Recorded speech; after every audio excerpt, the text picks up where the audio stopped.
If you browse over to www.doge.gov, a website that bills itself as an official website of the United States government, you might expect to find information about its work and across the government effort that is supposedly being waged on your behalf to prevent waste, fraud, and abuse. Instead, what you'll find is little more than a repackaged feed from Musk's own X social media platform. And according to Wired's latest reporting, if you share a link to Doge.gov, it sends users straight to X.com.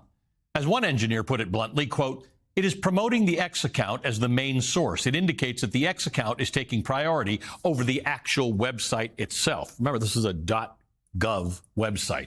This is what a conflict of interest looks like. A private company masquerading as an official government body with the trust and responsibilities that a government body has to Congress or to you.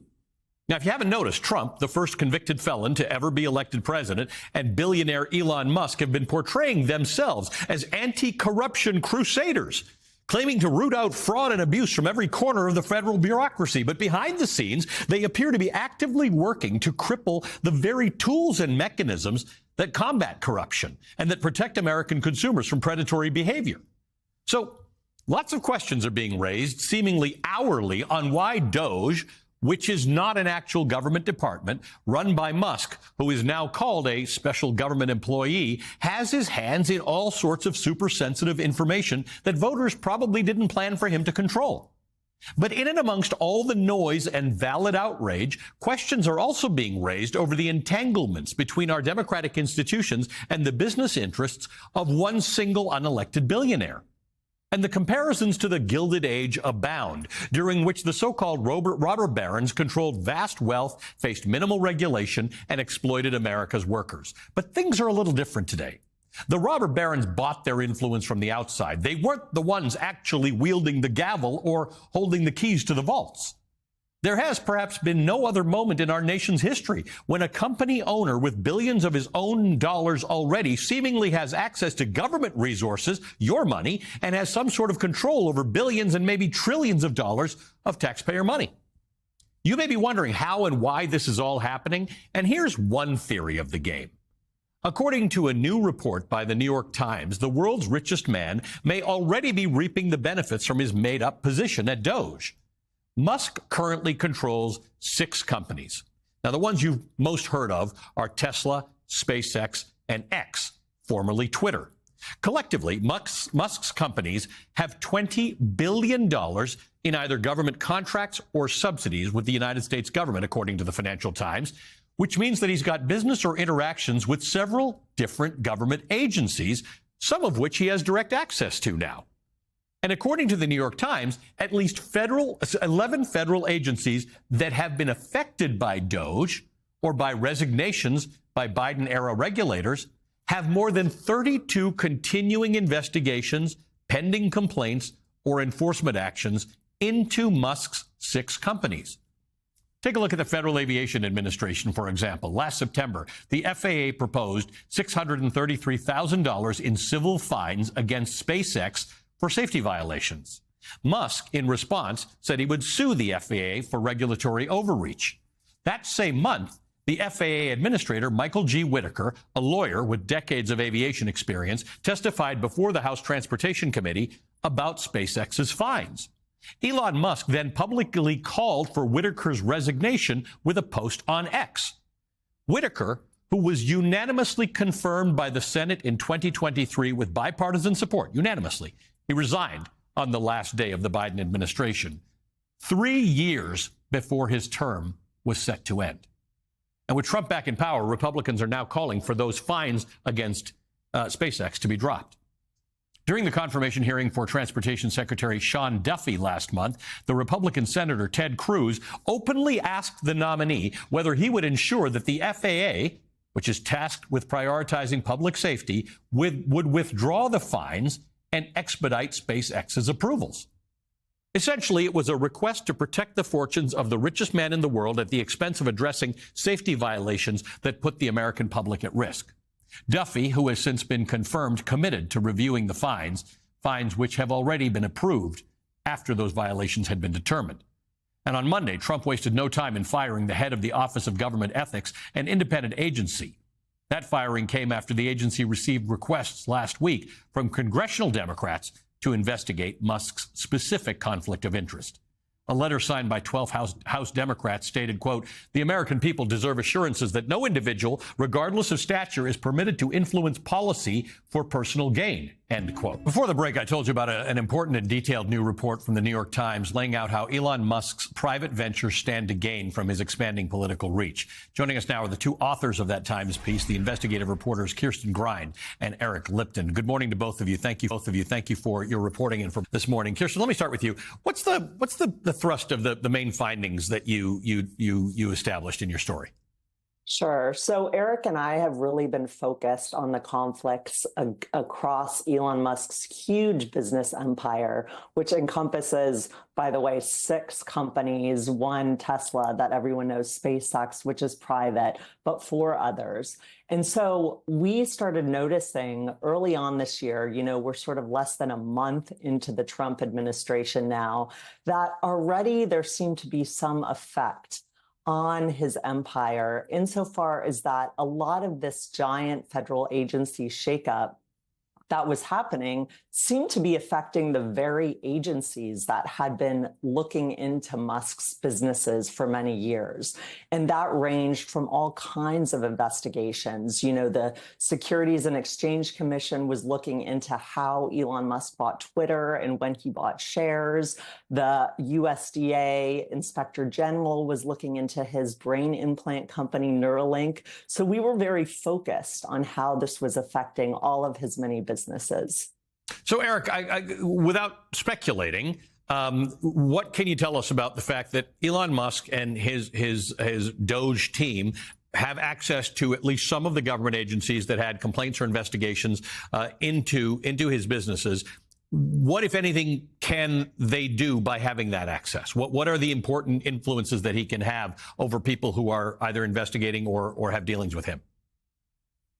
I mean, one of the most instructive things is to look at Musk's own words. And if you look at his social media postings in the lead up to the election, he was very explicit that how frustrated he was with the regulators, both, at the Securities Exchange Commission, at the FAA, at the Department of Interior, and just how knuckleheaded he considered them and how they were restraining his businesses and how much of a desire he had to quash their powers.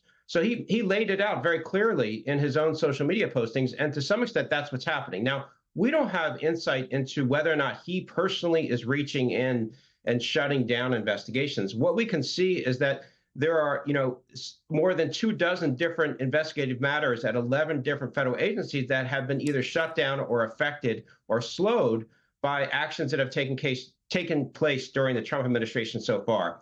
And he's benefiting from them. But there's so little transparency with what Doge is doing that we really cannot see him personally reaching in. So this is really interesting.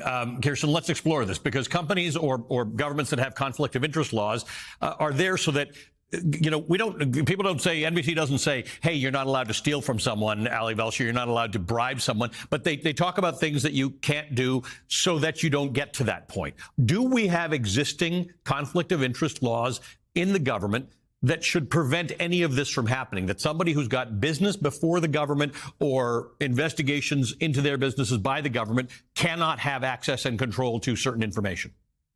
We do, of course, have those rules, and they're very important, and they apply to everyone in the government for the most part. I think you can't even think of the normal rules in this situation, though, because they almost don't apply. Elon Musk's business holdings are so widespread, and he touches every single agency in some way through contracts, through regulatory investigations, through other business dealings, that even if we were to apply those normal rules, which, by the way, it's unclear if they actually are being applied, it's almost antiquated because there's never really been a situation like this in the government. So, of course, at this point, Democrats are very concerned, and they are trying to look at this conflict of interest issue. One representative is trying to pass the Elon Musk Act, which would make it so that Elon couldn't have government contracts like other federal employees. But listen, I mean, that's going to be a hard row to Sure. hoe. Yeah, they don't control any part of the government. Exactly. Eric, there are institutions within government, in addition to conflict of interest rules. There are inspectors general. There's the Office of Personnel Management. There's the General Services Agency. There's the Office of Government Ethics. Donald Trump's decision to fire the head of the Office of Government Ethics, in fact, came after something that Kirsten was just describing. It was a letter that was sent to the agency to investigate Elon Musk's conflicts. And then suddenly the head of that department is fired. Is that a logical connection to make to your story? I don't know that you can directly correlate that letter with the firing, but there has been a kind of across the entire landscape of the federal government, Trump has dismantled a kind of an accountability and ethics system that was really built up after Watergate. I mean, just about every aspect of that system has been eradicated in the last month. Not only the inspectors general and the head of the Office of government ethics, but the Office of Special Counsel. And then you've got, a deputy attorney general who was his former, a defense attorney, and the members of the Office of Public Integrity, as you spoke about in your last segment, are resigning. So just about every aspect of accountability outside of the federal court system is gone, and you have a Congress controlled by Republicans that are pliant to him. So there is no really system of accountability and ethics monitoring left in the federal government at the moment, unfortunately. Kirsten, obviously, the reason we report these things is that it's out there and people think about it. There is an answer to a lot of this, and that is Congress asserting its actual power over the purse and over these agencies and how money is dispersed. We're not seeing a lot of Republicans who do control both houses of Congress doing that right now. Is there any sense that may come as a result of public pressure and people understanding, including in your article, the remarkable graphics you make between government departments and Elon Musk's companies? I mean, it's good reporting on your part, but it's not super complicated to understand. It's not complicated to understand, but it's really a hot button issue. And I mean, it will be interesting to see what happens, right? Again, we're still very much in the early days of this. We haven't seen how all these conflicts are going to play out. We haven't seen what's going to happen with his numerous contracts with the federal government through SpaceX. So as this continues to build, we'll see what happens next. But, the White House itself is saying that Elon Musk is going to basically police his own contracts, right? So I think that Republicans are sort of in this tough spot here, and it will be interesting to see what they do. Thank you for your incredible reporting, because we're getting nowhere unless people report the stories that you report, and that we can discuss them. We appreciate that. Kirsten Grind and Eric Lipton are